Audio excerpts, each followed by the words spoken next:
দাঁড়া উড়ানবাবু এত তাড়াতাড়ি কিসের? আগে আহিরি দিদিকে তার আসল শ্বশুরবাড়িটাতে তো যেতে হবে। এই কথা শুনে আহিরি ভয় পেয়ে যায়। হ্যাঁ বন্ধুরা এমনটাই হতে চলেছে আজকের পর্বে। বিস্তারিত জানতে ভিডিওটিতে লাইক দিয়ে চ্যানেলটিকে সাবস্ক্রাইব করে পুরো ভিডিওটি তোমরা দেখতে থাকো। সাত্তকী বিন্দাকে ফোন করে বলতে লাগলো, ডিভোর্স পেপারটা না কাগজে সইটা কিছুতেই ম্যাচ করছে না। তাই আজকে ডিভোর্সটা হবে না লইয়া জানিয়ে দিয়েছে। এই কথা শুনে বিন্দা তখন বলতে লাগলো, তাহলে? তাহলে এবার কি করব? সাত্তকী তখন বলতে লাগলো, হ্যাঁ আঙ্গুলের ছাপটাও কোনো রকম মিলছে না। কি যে হলো কিছুই তো বুঝতে পারছি না। বিদ্যান তখন বলতে লাগলো, "সর্বনাশ! আজকে বিয়ে, আজকে বলছো ডিভোর্স হচ্ছে না। এক কাজ করলে কেমন হয়? আমরা বাড়ির কাউকে কিন্তু কিছুতে জানাবো না যে ডিভোর্সটা হয়নি। সবাইকে কিন্তু আমরা বলব যে ডিভোর্সটা হয়ে গেছে।" এইদিকে বিন্দার সমস্ত কথাগুলি রাঙা আড়াল থেকে শুনতে থাকে। তারপর বলতে লাগলো, "তাড়াতাড়ি বাড়ি চলে এসো। আর একটা নকল ডিভোর্স পেপার নিয়ে এসো। রাঙাকে ভুলিয়ে বালিয়ে সেখানে সই করিয়ে তারপরে আমরা সেটা দিয়ে কাজ চালিয়ে দিব। অন্ততপক্ষে বিয়েটা হয়ে যাওয়া পর্যন্ত।" রাঙার তখন মনে পড়ে যায় সে কিভাবে ডিভোর্স পেপারে সইটা করেছিল আর আঙুলের ছাপটা দিয়েছিল তার উপরে একটা প্লাস্টিক লাগিয়েছিল। এই কথাগুলি ভাবতে থাকে আর মনে, মনে হাসতে থাকে। অন্যদিকে সকালবেলা গায়ে হলুদের পর্ব শুরু হয়ে গেছে। এইদিকে এ অ একলব্যকে হলুদ লাগানোর জন্য সবাই ব্যস্ত হয়ে পড়েছে। আর রাঙ্গা সবটা দাঁড়িয়ে, দাঁড়িয়ে দেখতে থাকে। আর বিন্দা তখন হলুদ লাগিয়ে তাকে এ স সমস্ত কিছু আয়োজন করে হলুদ লাগিয়ে স্নান করানোর ব্যবস্থা করছে। আর এদিকে বিন্দা তখনই বলতে লাগলো, "আরে তাড়াতাড়ি করো, সবাই তাড়াতাড়ি করো। একলব্যের গায়ে ছোঁয়ানো সেই হলুদটাই তো আহিরির গায়ে উঠবে। তাড়াতাড়ি করো।" এই বলে হলুদটা ছুঁইয়ে তারপরে পাঞ্চারির হাতে হলুদের বাটিটা দিয়ে দেয় আর বলতে লাগলো, এটা তাড়াতাড়ি করে বলো আহিরিদের বাড়িতে পাঠিয়ে দিতে। কারণ আহিরির গায়েও তো এই হলুদটা ছোঁয়ানো হবে।" এদিকে রাঙা মন খারাপ করে সমস্তটা দেখতে থাকে। তাদের যে নিয়মগুলি। আর একলব্য তখন দাঁড়িয়ে রাঙার দিকে তাকিয়ে থাকে। পাঞ্চারি তখন রাঙার কাছে এসে বলতে লাগলো, "এই রাঙা, রাঙা এই হলুদটাই কি পাঠাবো?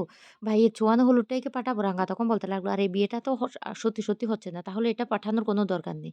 তখন পাঞ্চারি বলতে লাগলো, "তাহলে? তাহলে কি করবে?"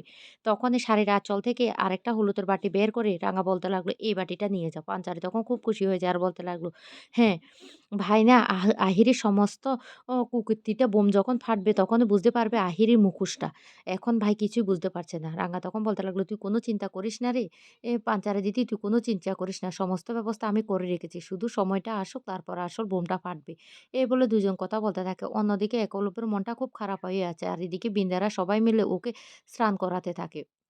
আর পাঞ্চারিও দাঁড়িয়ে, দাঁড়িয়ে সবটা দেখতে থাকে। আর একলব্য মনে, মনে বলতে থাকে, "রাঙা, রাঙা তুমি এখনো দাঁড়িয়ে, দাঁড়িয়ে সবটা দেখছো? তোমার কি মনে একটুও কষ্ট হচ্ছে না?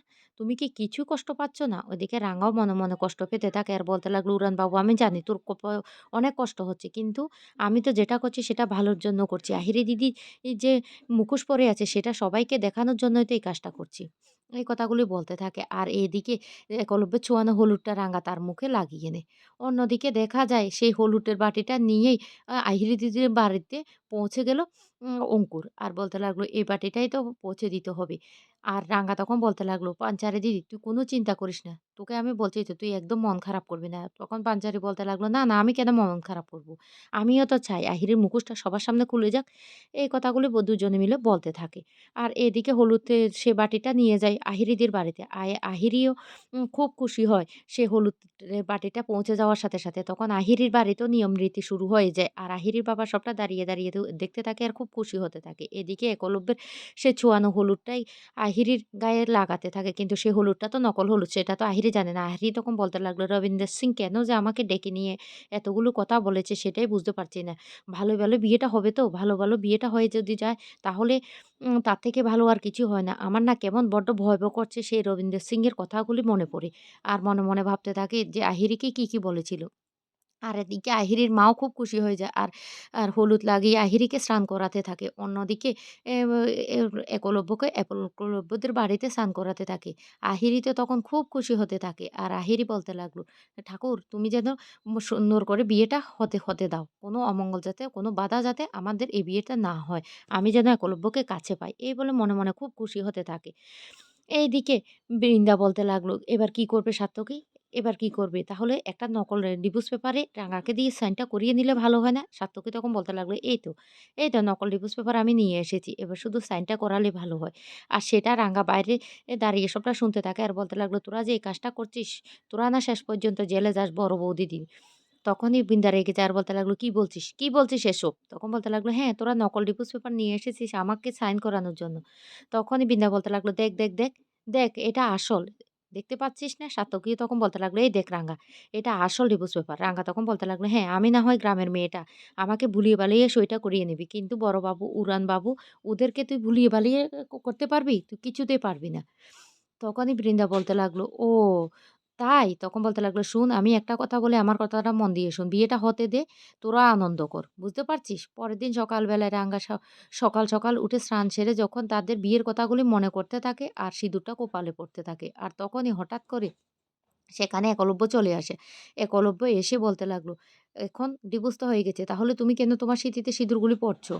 তখন রাঙা বলতে লাগলো, "আমি কেন সিঁথিতে সিঁদুরগুলি পড়ছি? আমি তো আর পড়তে পারব না। সেইজন্য আজকে পড়ে নিচ্ছি। কারণ তোর আর আমার মধ্যে তো ডিভোর্সটা হয়ে গেছে। তুই তো আজকে থেকে আহিরি দিদিকে বিয়ে করে ফেলবি। তাই আজকে সিঁদুরটা পরে নিচ্ছি।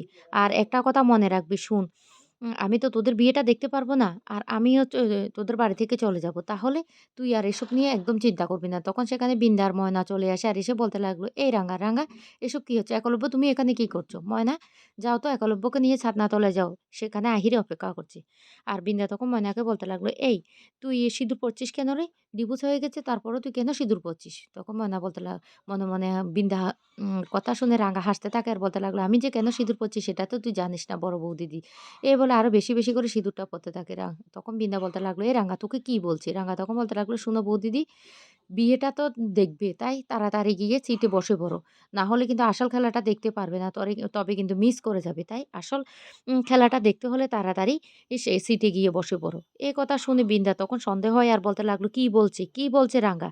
আসল খেলাটা? তাহলে কি সত্যি, সত্যিই কি রাঙা কিছু করতে চাইছে?